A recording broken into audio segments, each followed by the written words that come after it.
Good morning, CSL Midtown. It's so good to be with you this morning. I am going to speak with you today about CSL monthly themes. And the monthly themes this month is quite a challenge. It's unstatus quo. And we're looking at things that we tend to dismiss or overlook.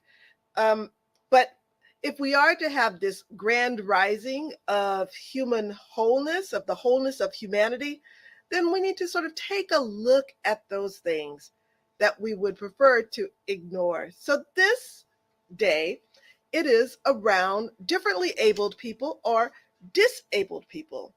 Now, I just have to ask you a question. Have you ever noticed that when you see someone disabled, do you automatically think, their life must be a lot harder than my life? Or do you assume that they need extra support to live and to navigate the world? Well, let me tell you a little story. I used to work, I worked in Cambridge. I worked with a blind man. We were about the same age, but he was my boss. And he was an activist. He was an activist with the American Federation of the Blind. And one day he had a meeting, but all the people that came to the meeting at this office, they were all blind. And it was in the late afternoon. So I was serving as an assistant, sort of helping everyone, making sure everybody was comfortable, making sure everybody had everything they wanted, taking notes on the meeting. And at one point, at the late afternoon, the sun started to go down. And I was in this room and I just didn't move. And slowly, the room got dark. Well, in sort of helping someone, I went to go get a glass of water or something of such. And I ran smack dab into a table. Boom, there was. And they all kind of stopped and they listened and they said, "Mignonne?" And I said, "Yes."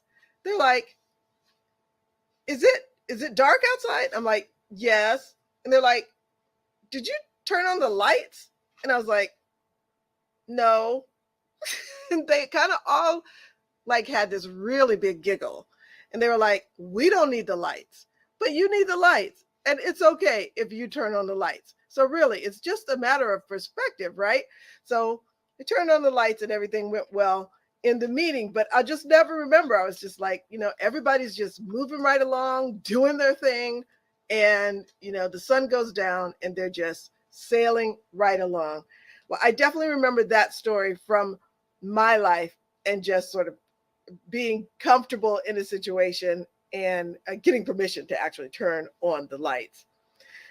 But wholeness in physical conditions, it's an inherent part of our spiritual essence, and it's within each individual. So we are all whole, whether we have disabilities or differences, and those who are differently abled are unique expressions of the one spirit. Now, I just want to tell you this quote that Ernest Holmes says, and it's what we need to keep in the forefront of our mind. So our first quote, if we can put it up, is this.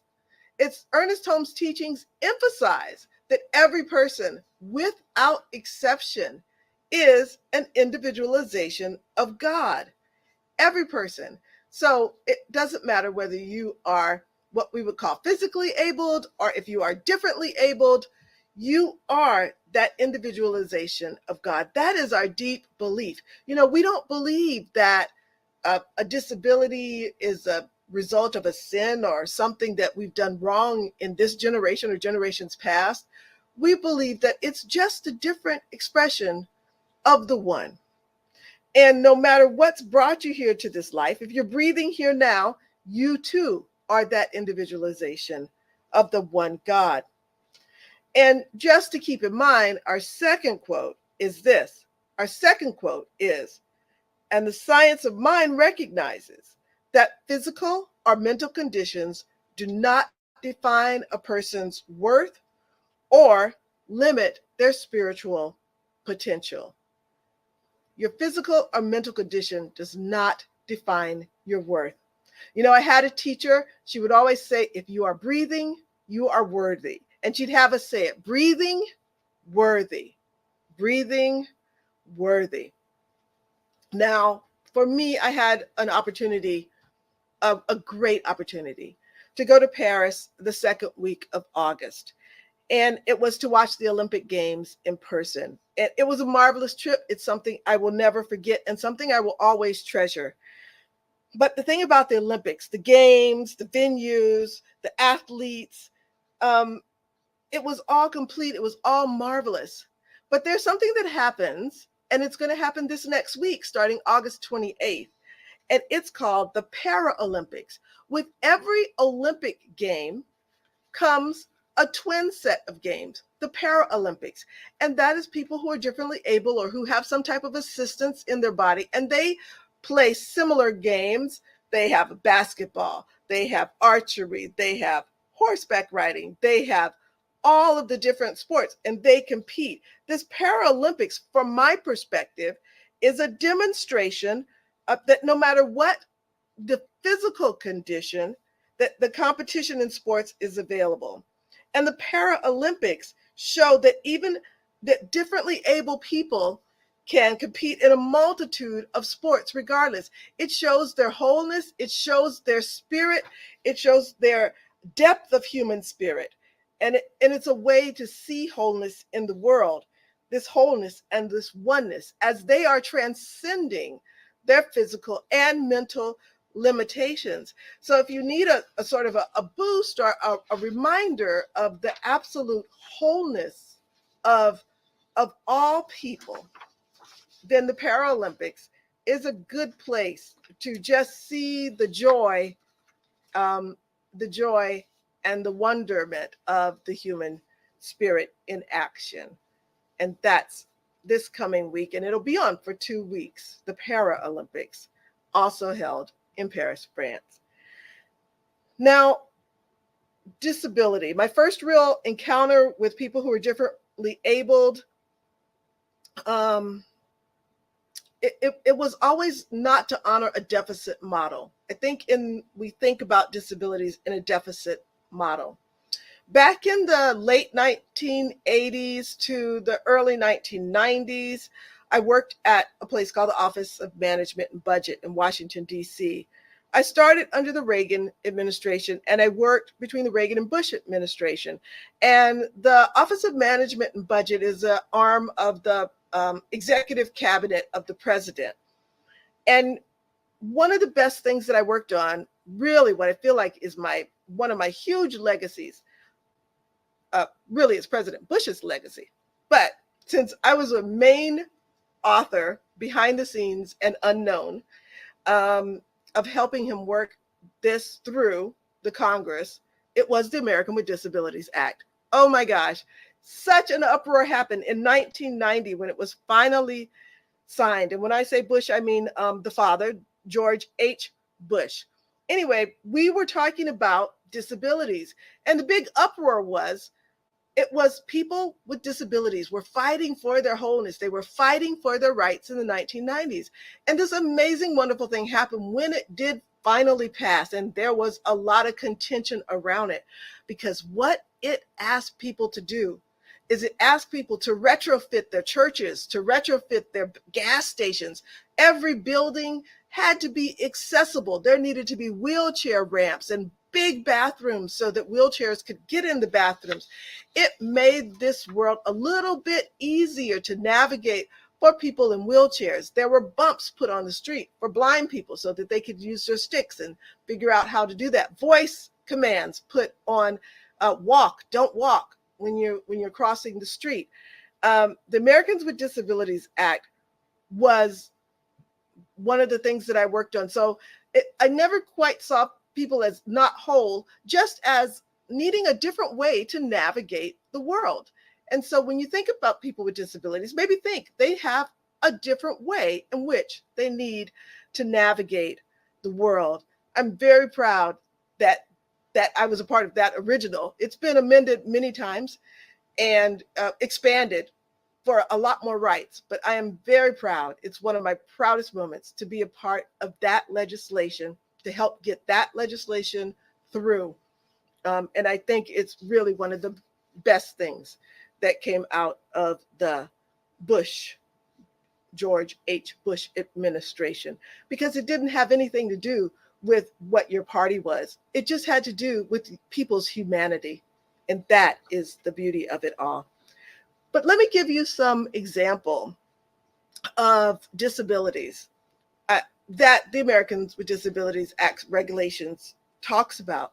And some disabilities are visible and some are not.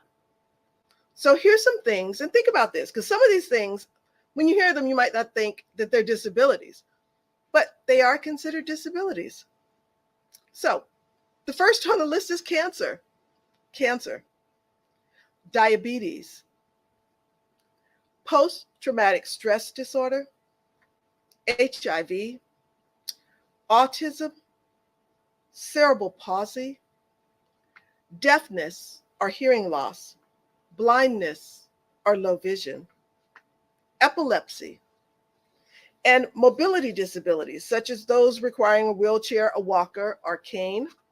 And then there are intellectual disabilities, like dyslexia or other intellectual disabilities. Major depressive disorder is considered a disability, and traumatic brain injury.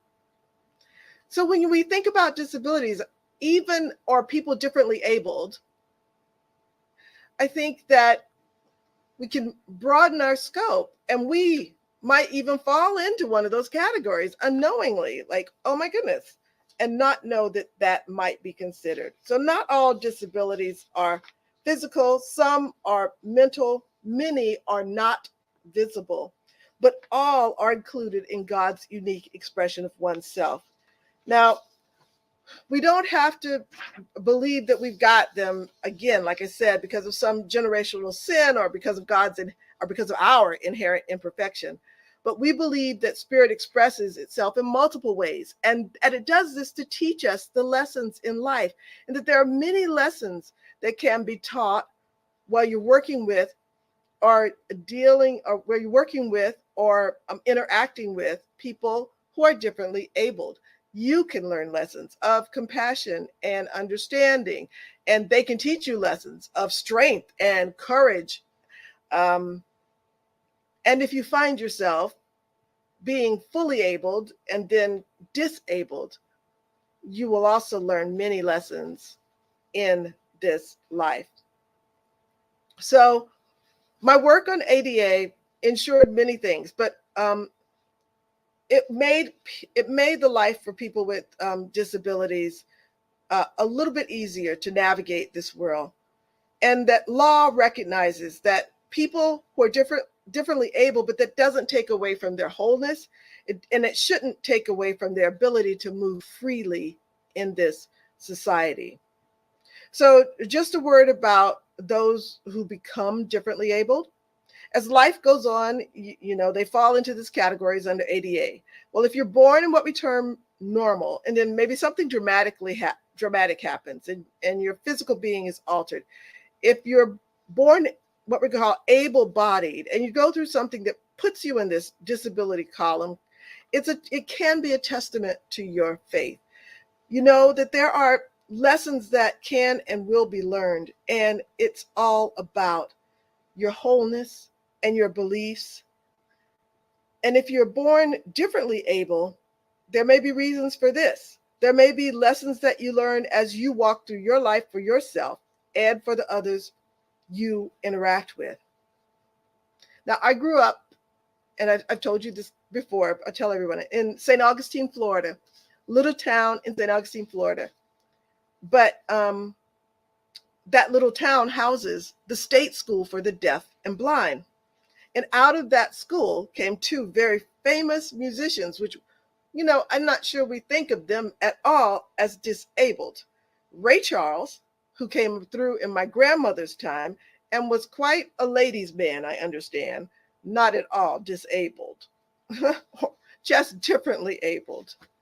And Marcus Roberts, quite a gentleman, who is a famous jazz musician. And Marcus is a year ahead of me in school. And I love it because everywhere he is, I go, and if I see him, I go and I say hello. But their blindness, didn't stop them from attending our high school. We had um, we had integration. They came in and became a part of our high school and attended the classes, took the music classes, and really Marcus Roberts helped. We had a great music team, great music teachers, but a musical genius always helps up level things, and he is indeed a musical genius.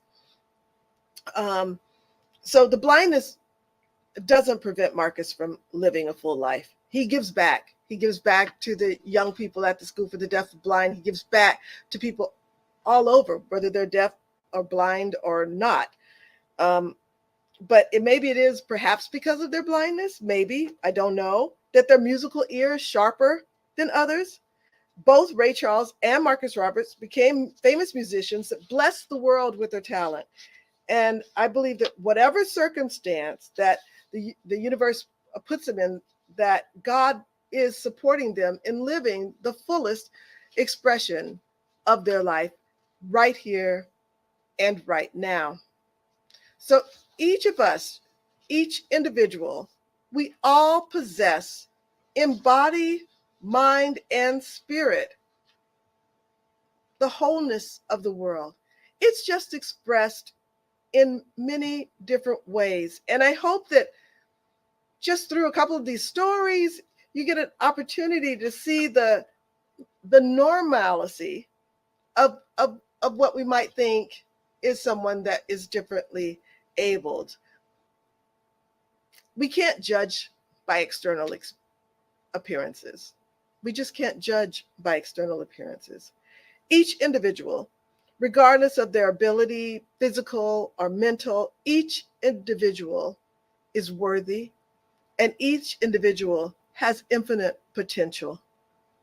We are embodied in the body that is needed for us to have our own spiritual evolution.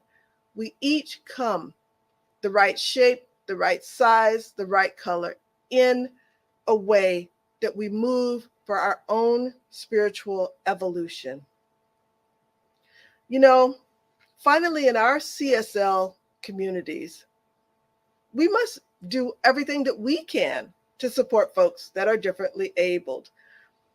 I know that we encourage people who have hard of hearing or a loss of hearing. We encourage them to attend our services by providing deaf interpreters. We include individuals who are differently abled in making decisions about things that impact them. That's a way that CSL could move forward. If there's something that impacts someone who might be differently abled, they might have a little insight on that we don't have, and include them in that decision-making process. And at centers, we just need to recognize and value all of the contributions that they have to give, all of the abilities that they can bring forth. We need to foster an environment of genuine inclusivity. And it may not be easy, but it is necessary. We need to create that space where each and every person feels welcome, feels loved, and can express their wholeness. Now, in conclusion, what I want to say is that the science of mind shows us that each individual is whole and is complete. And that as we openly embrace people with disabilities, people who are differently abled, we create that space of welcomeness. We create that space of wholeness.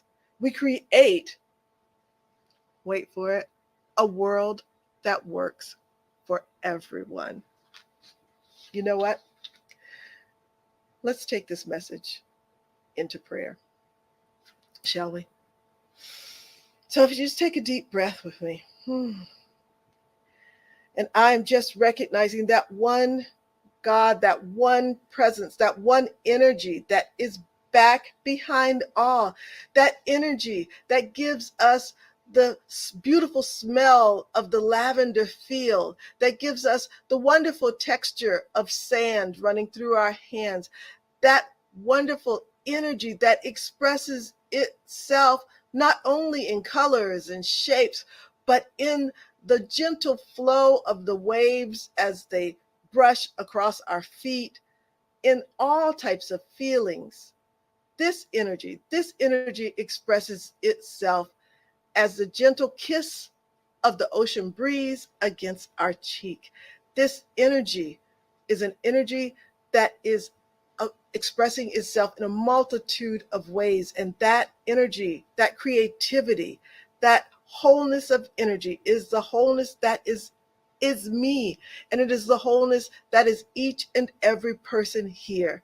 And I speak my word that each and everyone is moving towards their highest potential, their highest physical potential, their highest mental potential, and that they are a larger expression of the one as life unfolds. And I am just so grateful and thankful. I'm so grateful and thankful that each and every one of us is worthy, that each and every one of us has this breath, that each and every one of us is that individualization of God blessing one another. I'm so grateful for that, grateful and thankful. And I release this word into the law, and together we say, so it is, and so it is, so it is. Thank you.